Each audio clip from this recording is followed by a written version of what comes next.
Are you wondering how to make a healthy, delicious Nigerian spinach sauce in just 3 minutes? Let me show you how to make this fast, easy and full of flavor-packed spinach sauce. This wouldn't take your time, so without further ado, let's dive into the video. Straight into the cooking. Here is my pot. I poured in palm oil.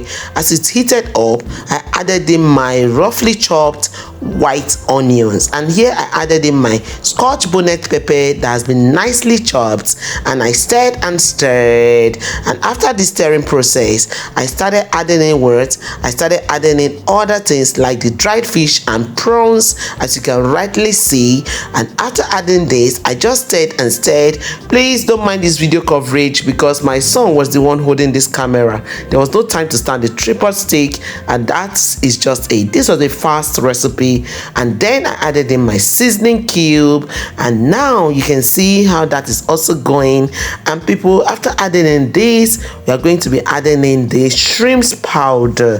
This is the time to add in the dried ingredients that you want to use, and remember, all list of ingredients will be in description box. And now I added in the black pepper, and after adding in the black pepper, I added in some spoons of crayfish, about 4 tablespoons of crayfish. That's what I added into this, my delicious sauce preparing for the spinach. So here is my finely chopped pre-cooked kpomo. So I stirred and stirred. As you can rightly see, this is so simple to make. I lost some clips of this video. I lost where I added in the mushroom and also the spinach itself. Remember, this sauce is flavor packed. I added in boiled hot water to enable the whole orish in the pot to steam up and also release their own flavor.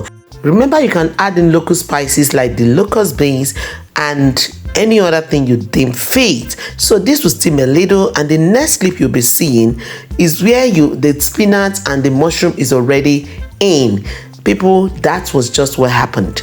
This is the clip I'm talking about, and I also added in the remaining onions on top of it. So look at how this is looking. This is just the end of this whole recipe, and I served with my already cooked white rice in the house, and that is what you can see me doing right now. People, where are your cutleries? Are you ready to take this down with me? This is just the vitamin you need this time around. Oh my word, look at how the whole thing is looking. So delicious. So calling you. Did you enjoy this recipe? Remember to leave a resounding comment, like, and also don't forget to share. Subscribe in case you're new for more great recipes just like this. So on a good and pleasant note, people, it will be a great pleasure to have all your beautiful and gorgeous looking faces in the next episode of Mom Essy Kitchen and more. Remember, I love you all, but in all, God loves you most. See you all in the next one. Bye bye.